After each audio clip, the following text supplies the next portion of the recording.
Talentiaden 2015 gir dere klar for Jonas Myklebust, a.k.a. Johnny DJ!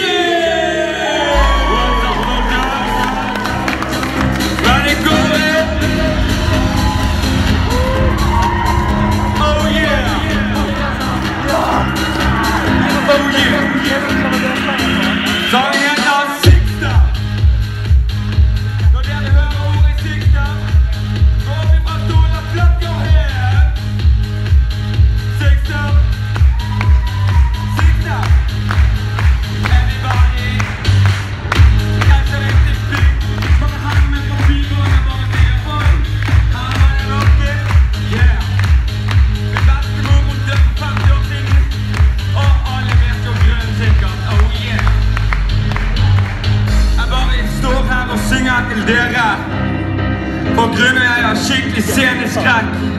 Det er en grunn at jeg bare ligger på graven og bare ber til Gud. For grunn av jeg føler meg helt på bunnen. Oh yeah. Oh yeah. Oh yeah. Jeg bare går inn i matsalen. Jeg bare lurer, hva er det til mat i dag? Nei, det er fisk. Jeg bare... Nei, vet du hva? Jeg går på butikken og kjøper meg en Grandiosa Air Max. Oh yeah. Det er ost på toppen. Og det er ost i bunn. Nå får du Grandis-biten. Yeah. Setter den inn i ovnen og setter 5 minutter. Yeah. Denne sangen her er dedikert til Emilie og Elise i Tuse.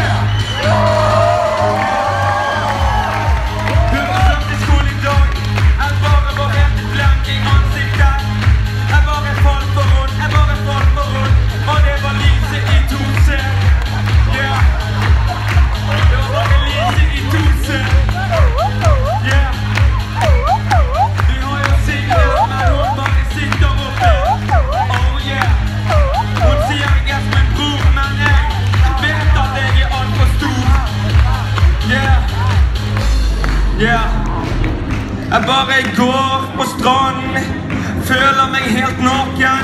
Det er en grunn at jeg løper i tights uten i baken. Jeg bare reiser til Norensund, bussen er så jævla varm. Jeg føler meg så død, ringer til begravelsebyrået. Begravelsebyrået sier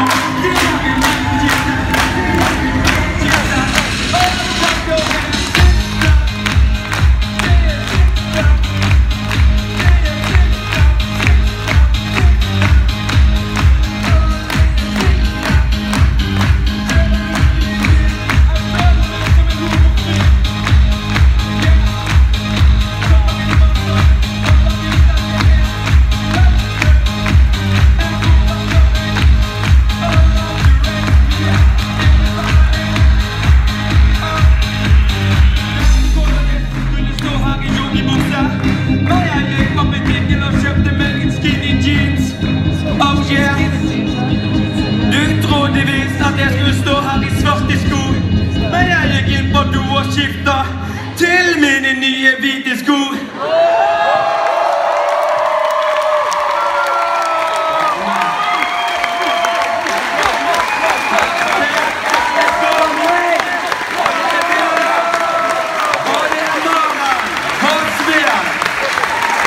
Og så produsent og litt gangstergøy. Det er Bjørn og Sanna. Ja. Jeg tenkte at alle trodde at jeg ikke skulle opptre, men jeg lurte dere alle sammen rett inn i banken til min mor. Takk for meg.